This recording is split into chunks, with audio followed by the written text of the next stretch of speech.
న్యూస్కి స్వాగతం. ముఖ్యంగా రెండు తెలుగు రాష్ట్రాల్లో ఉన్నటువంటి హైలైట్స్ ఒకసారి చూద్దాం. ముఖ్యంగా వివిధ దినపత్రికల్లో రాసినటువంటి వార్తలు కూడా చూద్దాం. ఇక ముఖ్యంగా సాక్షి విషయానికి వద్దాం. సాక్షిలో అభిమానులపై పంజా అనేది అంశాన్ని కూడా వారు మెయిన్ పేజ్లో కూడా రాయడం జరిగింది. దొంగ నాటకం ఫ్యాన్ క్లీన్ స్వీప్ చేసిన 4 ఉమ్మడి జిల్లాలపై టీడీపీ గురి, లక్షలాది ఓట్లు తొలగించాలంటూ బోగస్ ఫామ్ 7 దరఖాస్తులు కూడా చేశారని చెప్పేసి కూడా వార్తని హైలైట్ కూడా చేయడం జరిగింది. JN1 జాగ్రత్త సంబంధించిన విషయాన్ని కూడా హైలైట్ కూడా చేయడం జరిగింది. కరోనా కొత్త వేరియంట్పై సీఎం జగన్ సమీక్ష చేపట్టారు. వైరస్ కట్టడి చర్యలపై అధికారులకు దిశానిర్దేశం కూడా చేయడం జరిగింది. సచివాలయంతో పాటు విలేజ్ క్లినిక్లను అప్రమత్తంగా ఉండాలని చెప్పేసి జగన్మోహన్ రెడ్డి ఆదేశాలు కూడా జారీ చేయడం జరిగింది. ఇంకా మరొక విషయం చూద్దాం. చింతకాయలకు చెంప దెబ్బలు రాలుతాయనే అంశాన్ని కూడా ఈ వార్తను కూడా హైలైట్ కూడా చేయడం జరిగింది. ఇక ఈనాడు విషయానికి వస్తే కావాలని కక్ష కట్టి పరిశ్రమలను వెళ్ళగొట్టి అనే అంశాన్ని కూడా ఈనాడు మెయిన్ పేజ్లో కూడా హైలైట్ కూడా చేయడం జరిగింది. ముఖ్యంగా సీఎం జగన్ తీరుతో పెట్టుబడిదారులు వెనుకడుగు అనే అంశాన్ని రాస్తారు. యువతకు లక్షల ఉద్యోగ అవకాశాలకు సంబంధించినటువంటి అంశాలు కూడా వారు హైలైట్ కూడా చేయడం జరిగింది. ఇక ఏప్రిల్లో సార్వత్రిక ఎన్నికలు, యుద్ధ ప్రతిపాదన సిద్ధం కావాలని చెప్పేసి రాయడం జరిగింది. అల్లర్లపై అప్రమత్తంగా ఉండాలి, సరిహద్దుల్లో చెక్ పోస్టులు ఇంకా ఎందుకు ఏర్పాటు చేయలేదనేది తెలపడం జరిగింది. జిల్లా కలెక్టర్లకు ఎస్పీలతో కేంద్ర ఎన్నికల సంఘం ప్రతినిధులు కూడా భేటీ అయినటువంటి పరిస్థితి నెలకొంది. ఇక అప్పుల కోసం నిధి అనే అంశాలపై ఆంధ్రజ్యోతి పేపర్ కూడా హైలైట్ కూడా చేయడం జరిగింది.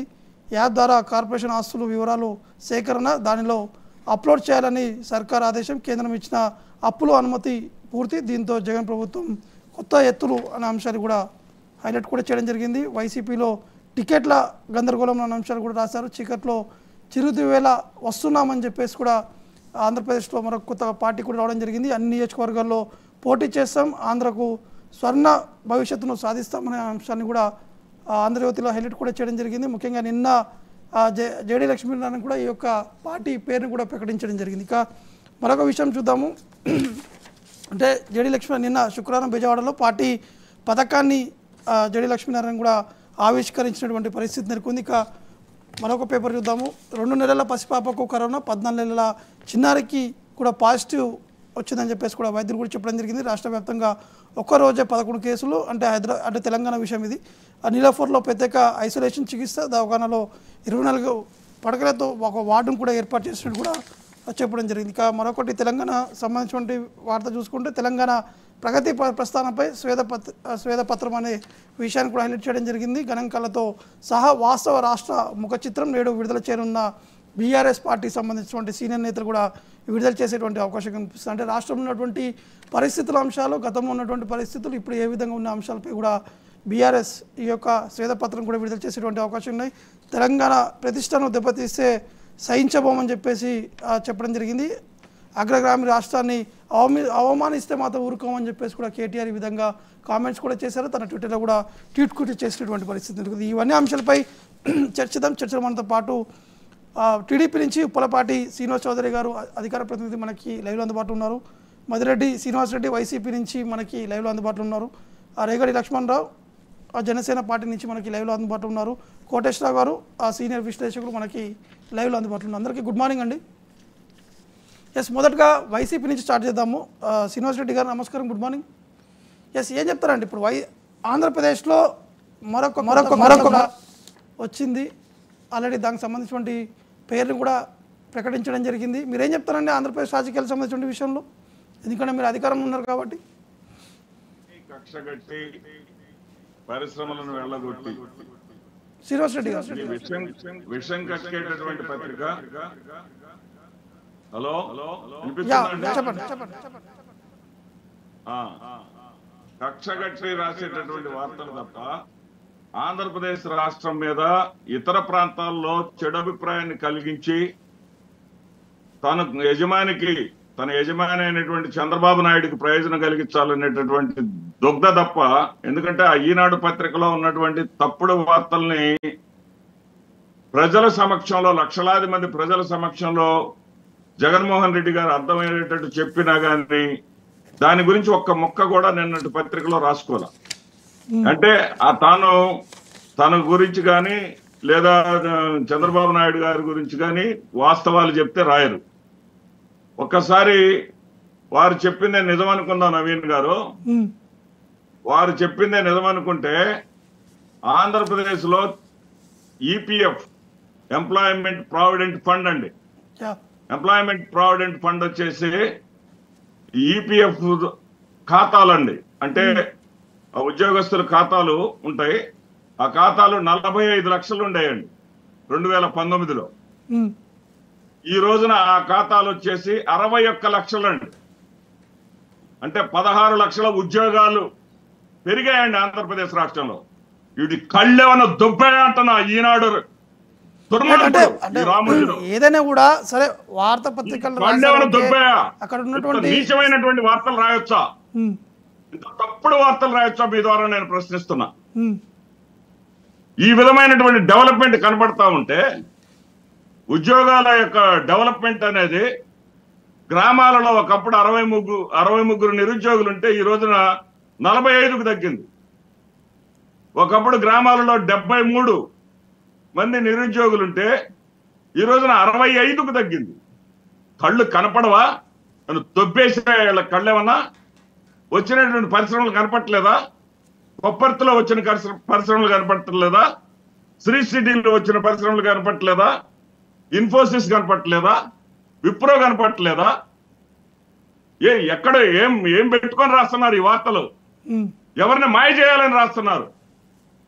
ఎవరిని దుర్మార్గంగా ఆంధ్రప్రదేశ్ రాష్ట్రం మీద ఇంత కక్ష అంటే మిమ్మల్ని గెలిపిస్తేనేమో ఆంధ్రప్రదేశ్ రాష్ట్రం మంచిదేను, ప్రజలు మంచోళ్ళును, మిమ్మల్ని ఓడిస్తే ఆంధ్రప్రదేశ్ రాష్ట్ర ప్రజలు దుర్మార్గులా? ఏం మాట్లాడుతున్నారండి వీళ్ళు? ఒకప్పుడు ఆంధ్రప్రదేశ్ రాష్ట్ర ప్రజలను తీసుకోండి, బ్యాంకుల్లో ఉండేటటువంటి ఖాతాలు ఉన్నాయే, ఆ ఖాతాలు కానీ ఆంధ్రప్రదేశ్ సర్వనాశనం అయిపోయిందని చెప్తున్నారు కదండి వీళ్ళు. ఆంధ్రప్రదేశ్ రాష్ట్రంలో నిన్నటి వరకు అంటే 2020 వరకు 3,85,925 కోట్ల రూపాయల డిపాజిట్లుంటే ఈ రోజున ఆ డిపాజిట్లు 4,73,324 కోట్ల రూపాయలకు పెరిగినాయండి. అంటే దాదాపు 85,000 కోట్ల రూపాయల డిపాజిట్లు ఆంధ్రప్రదేశ్ రాష్ట్రంలో పెరిగినాయి. సిగ్గు పెట్టలా వీళ్ళకి తప్పుడు వార్తలు రాయడానికి. ఒకటి అంటే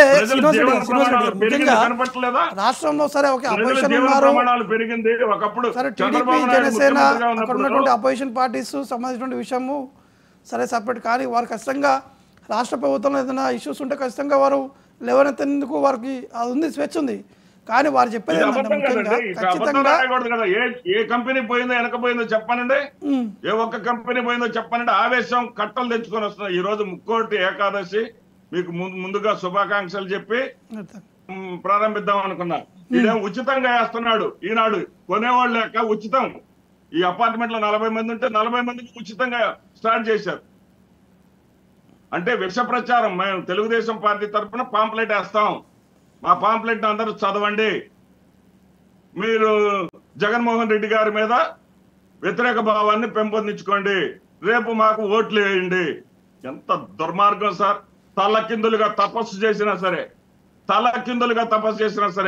ఈ ఆంధ్రప్రదేశ్ రాష్ట్ర ప్రజల హృదయాలలో జగన్మోహన్ రెడ్డి స్థానాన్ని వీళ్ళు తొలగించడం వీళ్ళ తరం కాదు కదా.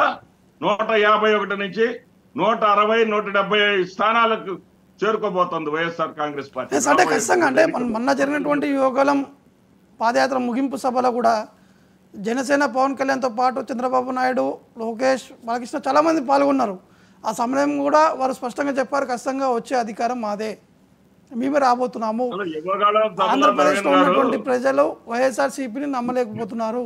అంతగా సార్, అది వాళ్ళు అనుకుంటారు లైక్ 3 నెలలు టైం ఉంది లేదా 2 నెలలు టైం ఉంది, ఈ 2 నెలలు ఏదో చెప్పుకుంటా ఉంటారు తప్ప ప్రజలకు తెలుసు. ఒక్కడి ముఖంలో నెత్తురు చుక్కుందండి. ఒక్కడి ముఖంలో స్టేజ్ మీద కూర్చున్న చంద్రబాబు నాయుడు కానీ, లోకేష్ కానీ, పవన్ కళ్యాణ్ కానీ త్రిమూర్తులు అని చెప్పుకున్నారు వాళ్ళు. ఒక్కడి ముఖాన్ని నెత్తురు చుక్కుందండి. ఆందోళన, భయం. జగన్మోహన్ రెడ్డి గారిని ఎట్లా ఎదుర్కోవాలి? పేదవాడి ఏటీఎం గా మారిపోయాడు జగన్మోహన్ రెడ్డి గారు, పేదవాడి హృదయాల్లో నిలిచిపోయాడు జగన్మోహన్ రెడ్డి గారు.